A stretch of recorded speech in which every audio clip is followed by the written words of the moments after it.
I'm sorry Baba, I'm really very sorry. ये सब कुछ मेरी वजह से हुआ है। मैं उस इंसान को ढूंढ रही थी अपने किरदार की गवाही देने के लिए, और वो इंसान मेरे ही किरदार को दागदार कर गया। मैं आपकी गुनाहगार हूँ। आप आज यहाँ मेरी वजह से हैं। शायद ये तकलीफ़ मेरी कभी कम नहीं होगी। आप अंदाज़ा नहीं लगा सकते कि मैं कितनी तकलीफ़ में हूँ आपको इस हालत में देखकर। काश काश मैं आपके लिए कुछ कर पाती, काश मैं सब कुछ ठीक कर पाती। लेकिन बाबा, मैं आपसे वादा करती हूँ, मैं अब आपका दिल कभी नहीं दुखाऊंगी। प्लीज़ उठ जाए ना बाबा, एक दफ़ा उठ जाए, अपनी बेटी की बात मान लें बाबा। वो उनके पास बैठी आंसू बहा रही थी, जबकि बाबा को दुनिया जहान का कोई होश ही नहीं था। जब आहिस्ता से कोई दरवाज़ा खोलकर अंदर दाखिल हुआ। एक गुड न्यूज़ है, तुम्हारे बाबा की हालत अब पहले से काफ़ी बेहतर है। वो बहुत अच्छे से रिस्पॉन्स कर रहे हैं। डॉक्टर कह रहा है कि हमारे घर पर भी इनका इलाज बहुत अच्छे से हो सकता है, इसलिए अब इन्हें इस हॉस्पिटल की टेंशन ज़्यादा माहौल में रखने की ज़रूरत नहीं पड़ेगी। हम तकरीबन अगले 1 डेढ़ हफ्ते में उन्हें घर पर शिफ्ट कर देंगे।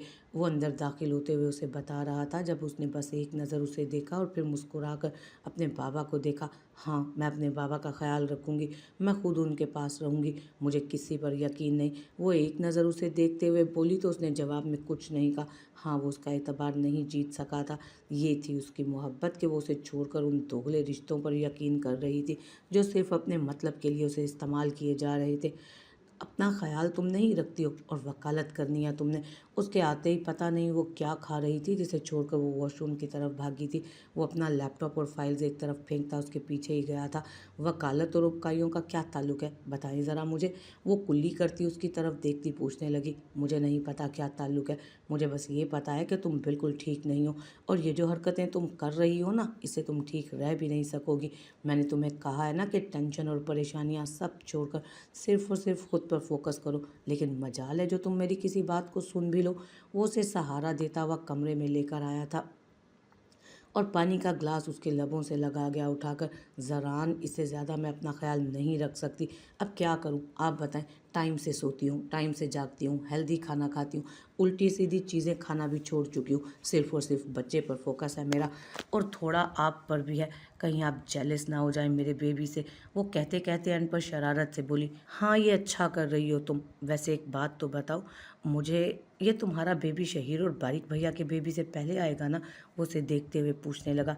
अरे हाँ ज़रान, ये तो हमने सोचा भी नहीं। मेरी तो टमी भी दिखने लगी है, मतलब मेरा चौथा महीना स्टार्ट हो गया। ज़रान, 5 महीने के बाद हमारा बेबी आ जाएगा, हम सबको क्या कहेंगे? वो जल्दी क्यों आ गया? वो कन्फ्यूज सी उसे देखते हुए पूछने लगी। अरे मेरी जान, इसमें परेशानी वाली कौन सी बात है? कह देंगे कि हमारे बच्चे को दुनिया में आने की जल्दी थी, इसलिए जल्दी आ गया। तुम ना ज़्यादा परेशान मत हुआ करो। इस वक्त तुम्हें सिर्फ और सिर्फ खुद पर और हमारे बच्चे पर फोकस करना चाहिए। नाज़मा के केस को भी तुम थोड़ा हल्का ले लो तो ज़्यादा अच्छा रहेगा। मेरा मतलब है तुम उस पर ज़्यादा ध्यान मत दो। बार बार इस चीज़ की टेंशन लेने से ना बच्चे पर बुरा असर पड़ेगा। वो उसे देखते हुए बोला था। मतलब क्या है आपकी इस बात का? आप कहना क्या चाहते हैं कि मैं नाज़मा केस को छोड़ दूं और आप जैसे चाहे उसे हैंडल करें? ज़रान, मैंने उस केस पर इतनी मेहनत किया, इतना सब कुछ रिसर्च किया। मेरी जान, मैं तुम्हें सिर्फ ये कह रहा हूँ कि तुम टेंशन से दूर रहो। तुम इन सब चीज़ों की टेंशन ना लो। कत्ल गारत केस, सुनवाई और ये सारी चीज़ें काफ़ी स्ट्रेसफुल होंगे तुम्हारे लिए, और मेरी बात यह है कि तुम किसी भी टेंशन ज़्यादा माहौल में ना रहो। आपकी बात समझ रही हूँ मैं ज़रान, लेकिन मुझे इस केस में पूरी तरह से आपको असिस्ट करना है। मैं चाहती हूँ कि नाज़मा को इंसाफ दिलाने में मैं आपके हम कदम रहूँ। और अब आपको पता भी चल गया होगा कि मैंने कितने अच्छे से काम किया इस केस पर, और उसकी रिसर्च डिटेलिंग सब कुछ मैंने कितने अच्छे से किया। ये तो मानना पड़ेगा, काम तुमने बहुत अच्छा किया है वाकई। वो उसे खुश करते हुए बोला तो वो जैसे खिलखिला उठी। ज़रान के मुंह से अपनी वकालत की तारीफ सुनना तो जैसे उसका ख्वाब बन गया था। वो सब कुछ तो ठीक है, बस तुम मुझे ये बताओ कि तुमने उस वीडियो की कॉपीज़ बनवाई थी ना? मेरा मतलब है ओरिजिनल प्रिंट की कॉपीज़ बनवाई थी तुमने? वो कुछ सोचते हुए पूछने लगा। नहीं, मैं भूल गई। कोई बात नहीं, कल ऑफिस जाऊंगी ना तो कर दूंगी। वो मुस्कुरा कर कहने लगी। लैपटॉप में तुमने सेव कर ली होगी? ज़रान ने एक दफ़ा फिर उससे देखते हुए पूछा तो उसने नफ़ी में सर हिलाया। वो यूएसबी कहाँ है, ये बताओ, मैं खुद उसे चेक कर लेता हूँ। उसे देखते हुए पूछने लगा। वो तो ऑफिस में है ना? उसने उसे देखते हुए कहा। वो वीडियो क्लिप तुमने अपनी यूएसबी में ही सेव की थी, या वहीं जो नाज़मा ने तुम्हें दी थी सबूत के तौर पर? सिर्फ वही है तुम्हारे पास? वो कुछ सोचते हुए पूछने लगा। मैंने कॉपी ही नहीं की अब तक, तो जाहिर सी बात है वो जो नाज़मा ने दी थी उसी में। लेकिन आप इस तरह से क्यों सवाल पे सवाल किए जा रहे हैं? मैंने कोई गलती कर दी क्या? वो परेशानी से उसे देखते हुए पूछने लगी। आज दोपहर में ऑफिस में नाज़मा आई थी अपनी यूएसबी मांगने के लिए। मुझे नहीं पता था कि तुमने अभी तक वो कॉपी की है या नहीं। मैंने वो यूएसबी उसके हवाले कर दी। मुझे लगा ऑफिस में ऐसे ही पड़ी है, तुमने वो वीडियो अपने लैपटॉप में सेव कर ली होगी। वो उसे देखते हुए परेशानी की वजह बताने लगा अपनी। इतनी सी बात, मैं अभी नाज़मा को कॉल कर देती हूँ, वो यूएसबी वापस दे देगी। नाज़मा बता रही थी कि उसके शौहर के ऑफिस में काम करने वाले किसी नेक इंसान ने वो वीडियो क्लिप नाज़मा के हवाले की थी। आप फिक्र ना करें, मैं नाज़मा से मंगवा लूँगी। वो उसे देखते हुए बताने लगी, तुम्हारे मार्क्स कट गए हैं लड़की, इतनी बड़ी गलती की है तुमने यूएसबी कॉपी डेटा ना करके। वो उसके बाल पीछे हटाते हुए बोला था, आप मेरे नंबर काटेंगे। वो मासूमियत से उसे देखते हुए सवाल करने लगी, अब मैं काम और प्यार को मिक्स तो करने से रहा ना, नंबर तो तुम्हारे कटेंगे। जबकि वो नाराज़ सी उसे देखने लगी। मैं ज़्यादा लेट तो नहीं हो गया, कमरा पसंद आया तुम्हें? वो कमरे के अंदर दाखिल होते हुए उससे पूछने लगा था। जब उसने मुड़कर उसे देखा, वो सिर्फ हाँ में सर हिला गई। इतना वक्त लगता है क्या ये सब कुछ करवाने में? वो उसकी तरफ देखते हुए पूछने लगी तो उसने सर उठाकर उसे देखा। यहाँ मैं किसी औरत को नहीं जानता जिसके साथ टाइम पास कर रहा हूँ। वो बोला तो इज़ा को हैरत हुई, न जाने वो उसके हर सवाल का उल्टा जवाब क्यों देता था। मैंने ये तो नहीं कहा, मैं तो सिर्फ पूछ रही हूँ कि सच में इतना सारा वक्त लगता है ये सब कुछ करवाने में? हाँ, वक्त तो लगता है ना, सारी इन्फॉर्मेशन देना पड़ती है, निकाहनामा दिखाना पड़ता है कि इस फैमिली होटल में मैं अपनी बीवी को ही लेकर आया हूँ या किसी बाहर की लड़की को। ओह सॉरी, मैं थोड़ा गलत जवाब दे गया। मुझे लगा कि तुम्हें ये लगा मैं बाहर किसी के साथ टाइम पास कर रहा था, इसलिए लेट हो गया हूँ। वो मुस्कुराते हुए अपना जैकेट उतार कर उससे बोला, जबकि ईज़ा ने उसके जवाब में कुछ नहीं कहा। दामियार को लगता था वो उस पर शक करती है, इसलिए बात बात पर वो सफाइयाँ पेश करने लगता था। नहीं, मैं बस ऐसे ही पूछ रही थी, ज़रूरी नहीं कि मेरी सोच गलत की तरफ ही जाए। अब ज़रान भाई की भी इतनी सारी लड़कियां दोस्त हैं। वो उसे देखते हुए बोली तो दामियार ने भी यकीनी से उसे देखा। अब मैं यहाँ गिरकर बेहोश हो जाऊँगा तो थोड़ा ओवर नहीं हो जाएगा? वो उसे देखते हुए मुस्कुरा कर बोला, मजाक उड़ा रहे हैं मेरा, कहना क्या चाहते हैं? मैं शक्की हूँ। उसे बुरा लगा था उसका ये अंदाज़, अब उसे बहुत बुरा लगा था वाकई। क्या तुम नहीं हो? सच सच कहो, अगर मैं वहाँ नीचे किसी लड़की के साथ खड़ा होकर 2 मिनट गप्पे मारूं तो क्या तुम्हारे ज़हन में ये चीज़ नहीं आएगी कि मेरा उसके साथ अफेयर चल रहा है या मैं उसके साथ टाइम पास करने की कोशिश कर रहा हूँ? वो उसे देखते हुए सीरियस अंदाज में पूछने लगा, हाँ मैं करूँगी एतबार, मैं क्यों उल्टा सीधा सोचूंगी कुछ? वो परेशानी से बोली तो अब की दफ़ा दामियार की मुस्कुराहट मज़ीद गहरी हुई। वो उसके पास आकर बैठा और उसकी आंखों में आंखें डालते हुए बोला, तुम यकीन नहीं करोगी, मैं जानता हूँ, और फिक्र मत करो, मुझे तुम्हारी ये बात ना तो बुरी लगती है और ना कभी लगेगी। मैं इस काबिल हूँ ही नहीं कि तुम मुझ पर एतबार कर सको। मैंने कब तुम्हारा एतबार खुद पर कायम करने की कोशिश की, या मैंने कब तुम्हें अपना एतबार दिलाया, कब तुम्हें यकीन दिलाया कि मैं एक अच्छा इंसान हूँ? मैं जानता हूँ मुझ पर एतबार करने में तुम्हें अभी बहुत वक्त लगेगा और इसमें कुछ गलत भी नहीं है। मेरा माजी तुम्हारी आंखों के सामने है और उस माजी के साथ तुम मुझे कभी एक अच्छे इंसान के रूप में कबूल नहीं कर सकती। ये बात मैं भी जानता हूँ। इस चीज़ के लिए तुम्हें शर्मिंदा होने की ज़रूरत नहीं है। तुम मुझ पर एतबार नहीं करती हो, अगर मैं एतबार करूँ तो? वो उसकी बात काटते हुए बोली, तो शायद मैं ये एहसान ज़िंदगी भर नहीं चुका सकूँगा। वो उसका चेहरा देखते हुए बोला, बाहर जगह बहुत खूबसूरत है, फूल भी उगे हुए, मैंने इबादत को तस्वीरें भी भेजी। वो एक दफ़ा फिर से बाहर की तरफ देखने लगी थी, जबकि दामियार ने आहिस्ता से उसके गिर्द अपना हिसार मजबूत किया था और उसके कंधे पर अपनी ठोड़ी रखी। हाँ, बहुत खूबसूरत जगह है और लाइटिंग भी अच्छी है, लेकिन अब बहुत वक्त हो गया, इंशाल्लाह सुबह चलेंगे इस जगह को देखने। वैसे यहाँ आसपास भी काफ़ी खूबसूरती है, लेकिन अब बहुत वक्त हो चुका है तो उधर जाने से बेहतर है कि हम एक दूसरे के बारे में सोचें। मेरा मतलब है कि बाहर जाकर इस वक्त की खूबसूरती को नज़रअंदाज नहीं करना चाहिए। हाँ, मैं वैसे भी बाहर नहीं जाऊँगी, काफ़ी थक गई हूँ, अब आराम करूँगी। अच्छा खासा लंबा सफ़र नहीं था? वो उसकी जानिब देखते हुए पूछने लगी तो उसकी बहानेबाजी पर वो हल्का सा मुस्कुराया, जब तक मुझे नींद आती है तब तक मेरे साथ जाग लो ना प्लीज़।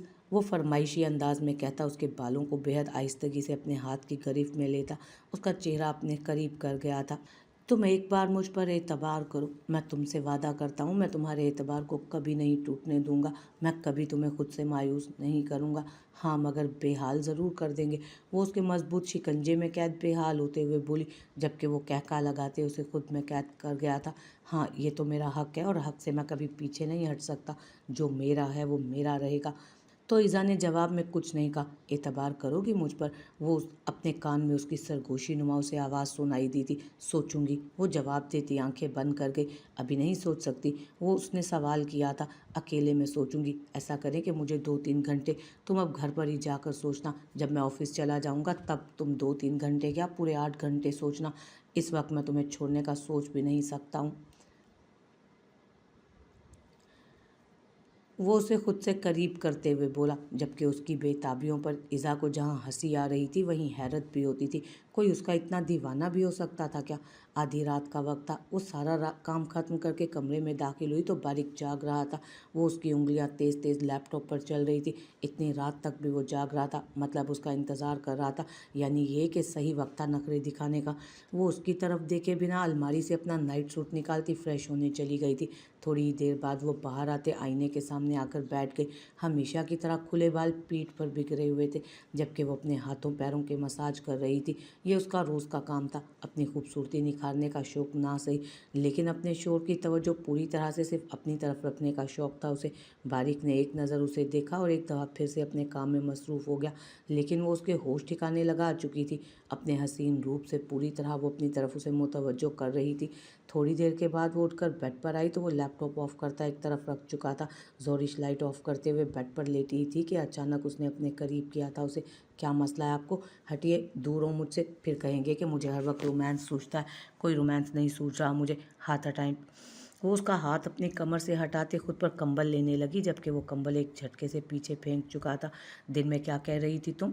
विटामिन हस्बैंड की प्यार की कमी हो गई है। सोच रहा हूँ विटामिन हस्बैंड के प्यार की कमी को पूरा कर दूँ। ये ना हो कि तुम ज़्यादा बीमार पड़ जाओ। जी नहीं, कोई ज़रूरत नहीं है, मैं बिल्कुल ठीक हूँ। विटामिन हस्बैंड के प्यार की कमी के साथ मुझ पर कोई इल्ज़ाम न लगाए कि मुझे रोमांस सूझता है। वो मुंह बनाकर चेहरा फेर गई तो उसने दिल बराना अंदाज में उसकी तरफ देखा था। बारिक, मुझसे गलती हो गई, आप मुझे माफ़ क्यों नहीं कर रहे हैं? जोरिश ने सवाल किया। क्योंकि वो तुम्हारी गलती थी और मैं तुम्हारी गलती माफ़ नहीं करने वाला। वो साफ अल्फाज में बोला। हाँ, प्यार करते हुए आपको याद नहीं रहता ना कि आप मुझसे नाराज़ हैं? वो खफगी से बोली, ये मेरा हक है और तुम पर फ़र्ज़। एक ही बात को रोज़ रोज़ दोहराना मुझे पसंद नहीं, और मेरी नाराज़गी ख़त्म करने के लिए तुमने ऐसा कुछ ख़ास किया नहीं है, इसलिए मुझसे सवाल करने का तुम कोई हक भी नहीं रखती हो। Good morning. वो उसका चेहरा देखते हुए मुस्कुराया था, जबकि वो आंखें खोले खुद पर झुके दामियार को देख रही थी। गुड मॉर्निंग, कब जागे आप? वो उसे देखते सवाल करने लगी। मैं तो सोया ही नहीं था, वो मुस्कुराते हुए बोला था, जबकि वो उठकर बैठते हुए उसकी बात का जवाब दिए बगैर बेड से उठने लगी। वो फ्रेश होना चाहती थी। तुम पहले भी यहाँ कभी आई हो? वो उसके उठते ही खुद भी उठ गया था। नहीं, पहली दफ़ा आई हूँ आपके साथ, उसने फ़ौरन जवाब दिया। चलो, ये तो फिर और भी अच्छी बात है, घूमने में ज़्यादा मज़ा आएगा। तुम जल्दी से फ्रेश हो जाओ, फिर दोनों चलते हैं किसी अच्छे से मकाम पर इस खूबसूरत जगह का लुत्फ़ उठाने के लिए। वो काफ़ी खुश लग रहा था, जबकि वो सिर्फ हाँ में सर हिलाती वॉशरूम में घुस गई थी। थोड़ी देर बाद वो वापस आई तो वो अपनी पसंद के कपड़े उसके लिए निकाल रहा था। ये आप क्या कर रहे हैं? मैं अपने कपड़े निकाल कर गई थी ना। उसने सामने सोफे पर पड़ी अपनी ड्रेस को देखते हुए कहा। हाँ, तुम अपनी ड्रेस अलग करके गई थी, लेकिन मेरा दिल कर रहा है कि तुम आज ये वाली ड्रेस पहनो। वो सुर्ख रंग की खूबसूरत सी फ्रॉक उसे दिखाते हुए बोला। ठीक है, वो पहन लूँगी, उसने कहा तो जैसे दामियार को यकीन नहीं आया, इतनी जल्दी वो मान गई थी। हाँ, ये खूबसूरत है और तुम पर प्यारी भी लगेगी। वो मुस्कुराते हुए फ़्रॉक उसके हवाले कर गया था। मुझ पर कौन सी चीज़ प्यारी नहीं लगती, आपको ये भी बता दें। वो सरसरी से अंदाज में बोली। ऐसा कुछ भी नहीं जो तुम पर प्यारा ना लगता हो, हर चीज़ में गज़ब ढाती हो तुम। अच्छा, अब तुम मेरा ईमान ख़राब मत करो, जाओ जल्दी से तैयार होके आ जाओ। तुम्हारा इस तरह मेरे सामने रहना अपनी सेहत के लिए भी बुरा साबित हो सकता है तुम्हारी। ये ना हो कि मेरा रोमांटिक मूड ऑन हो जाए और फिर तुम कहीं घूमने ही ना जा पाओ। वो मोहब्बत भरी निगाह उस पर डालते हुए बोला तो ईज़ा ने उसे घूर कर देखा। कमन यार, अब इतना भी कोई प्यारा नहीं लग रहा कि तुम घूरना ही शुरू कर दो। वेट कर रहा हूँ मैं, जल्दी जाओ और जल्दी आना। वो शरारती लहजे में बोला तो वो नफ़ी में सर हिलाती ड्रेसिंग रूम में बंद हो गई। थोड़ी ही देर में वो तैयार होकर बाहर आई तो वो उसका इंतज़ार ही कर रहा था। अब बताइए, कहाँ लेकर चलना है आपने मुझे? वो उसे देखते हुए सवाल करने लगी। दिल तो चाहता है कि तुम्हें सारी दुनिया से छुपा कर सिर्फ खुद तक महदूद कर लूँ, किसी ऐसी जगह लेकर जाऊं जहां मेरे अलावा तुम्हें कोई ना देख सके। वो खोए लहजे में बोला। आपका कुछ नहीं हो सकता, चलिए, मेरा कोई इरादा नहीं आपके साथ किसी ऐसे जहान में जाने का। मुझे इसी दुनिया में रहना है और ये पूरा शहर भी देखना है। वो उससे कहते हुए उसे चलने का इशारा करने लगी, जबकि वो मुस्कुराते हुए उसके पीछे चल पड़ा।